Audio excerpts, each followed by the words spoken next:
श्रीमद् कुंज विहारिणे नमः। श्री स्वामी हरिदासो विजय तीर्थराम। विश्व विजेता सिकंदर अनेक देशों की विजय के बाद एक दिन सुबह अपने बिस्तर से उठते ही अचानक कांप उठा। उसे आभास हुआ अपनी मृत्यु का। मृत्यु की कल्पना मन में उठते ही उसका सारा शरीर पसीने से तरबतर हो गया। बिल्ली को देखकर जिस तरह कबूतर अपनी आंखें बंद कर मौत के मुंह में जाने को तैयार हो जाता है, वही हालत तो हुई थी सिकंदर की। उसकी मानस पटल पर भयंकर युद्ध के दृश्य घूमने लगे। अनगिनत लोगों को मौत की घाट उतारने वाला सिकंदर अपनी मौत की कल्पना मात्र से ही सिहर उठा। उसे एक एक पल युग के समान लगने लगा। धीरे धीरे उसने अपने आप को नियंत्रित किया, पर उसके मन में एक ही बात रह रहकर घूम रही थी, और वह थी मृत्यु।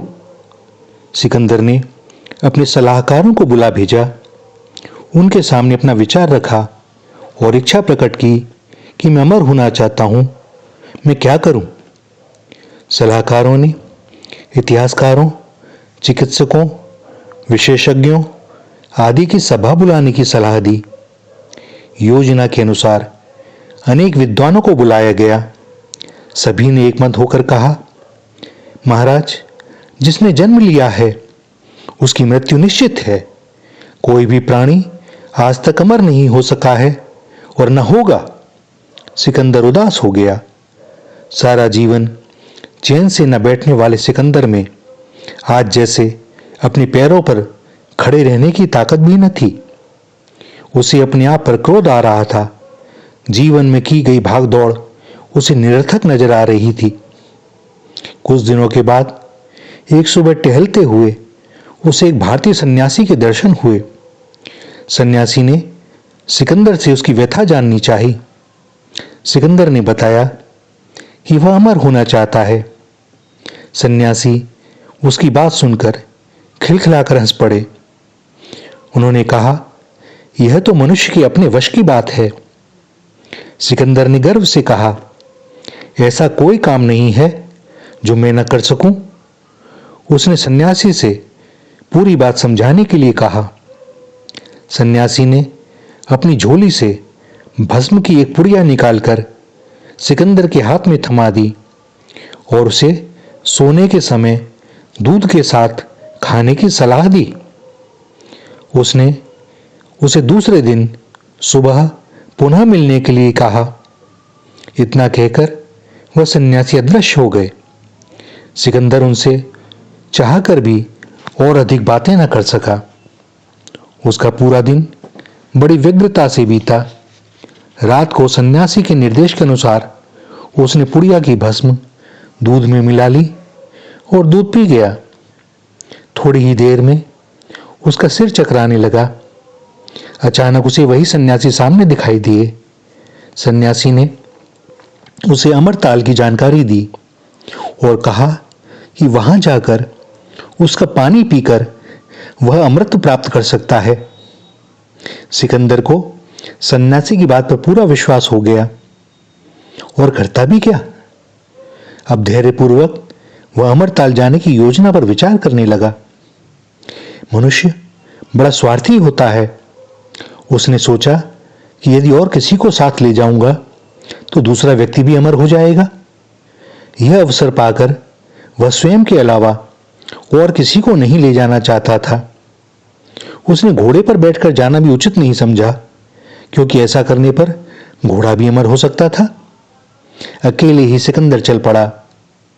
घने जंगलों और पहाड़ों को पार करके वह आखिर एक मनोहर ताल के पास पहुंचा।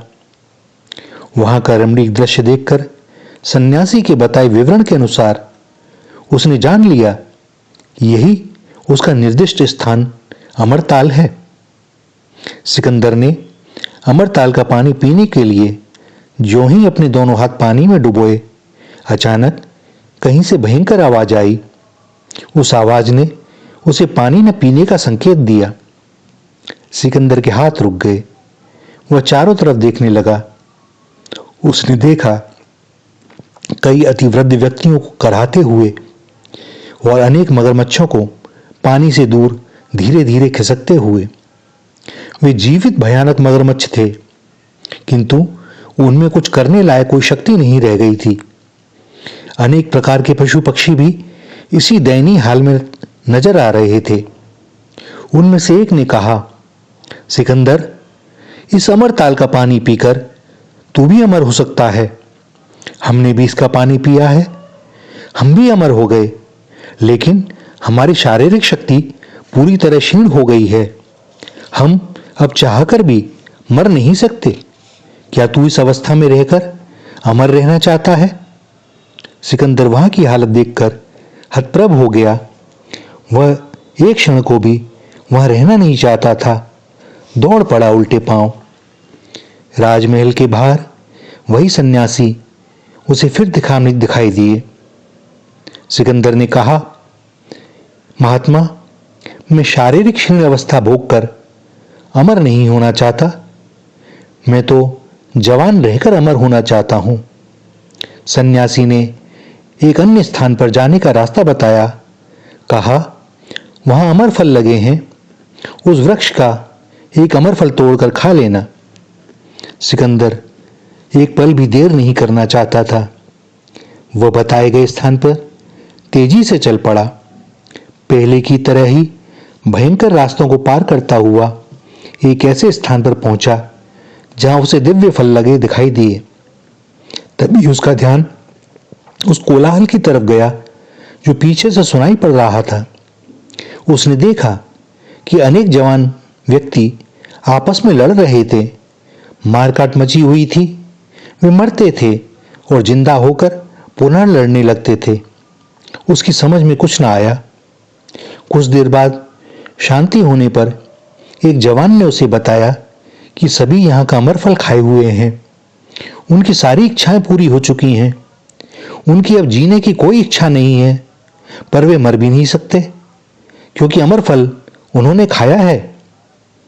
वहां का दृश्य देखकर सिकंदर का दिमाग बुरी तरह चक्कर खाने लगा। उसका सारा शरीर कांप उठा। वह अचानक अपने बिस्तर से उठ बैठा। वह उस भारतीय सन्यासी से मिलने के लिए बेचैन था जिसने सोने के पहले उसे भस्म खाने की सलाह दी थी। सिकंदर उठकर चल पड़ा। भारतीय सन्यासी उसे एक पेड़ के नीचे बैठे दिखाई दिए। सिकंदर ने उन्हें प्रणाम कर रात की घटना की जानकारी दी। सन्यासी सिकंदर की बात सुनकर मुस्कुरा उठे। उन्होंने सिकंदर को शांत होकर बैठने को कहा। सन्यासी ने कहा, हे सिकंदर, अमर होना मनुष्य के वश की बात है, पर मनुष्य अपने धन दौलत, शान शौकत, ऐश्वर्य और अपनी शक्ति की चकाचौंध में सब कुछ भूल जाता है। उसका एक ही ध्येय रहता है, अधिक से अधिक शक्ति का संचय। पैसे वाले और अधिक धन की लिप्सा में सारा जीवन लगा देते हैं। देवताओं का अक्षय यौवन और एक रस जीवन उन्हें उबा देता है और वे मनुष्य की योनि में जन्म लेना चाहते हैं। अक्षय यौवन की इच्छा रखने वाले व्यक्ति को सोचना चाहिए कि उसके रहते हुए जब उसके सामने उसके प्रियजनों की मृत्यु होगी तो क्या वह संताप को झेल सकेगा? ऐश्वर्य, शक्ति, संपन्नता इसी धरती पर रह जाएगी। यदि कोई चीज बचेगी तो वह है उसके द्वारा किए गए सत्कार्य। अमर वही है जिसने जीवन में अच्छे कर्म किए हैं। जब तक यह पृथ्वी आकाश रहेंगे, ऐसे सत्पुरुषों के किए गए कार्य उन्हें अमर रखेंगे। उनके न रहने पर भी लोग उन्हें श्रद्धा से याद करेंगे। तुम भी अब जीवन में दूसरों के लिए अच्छे कार्य करो, दूसरों के काम आओ और इस युद्धोन्माद को त्याग दो। यही अमरता है, यही अजरता है। महान सिकंदर सन्यासी के चरणों पर गिर पड़ा। आज उसे अजर अमर होने का असली नुस्खा मिल गया था। श्री राधा, श्री राधा, श्री राधा।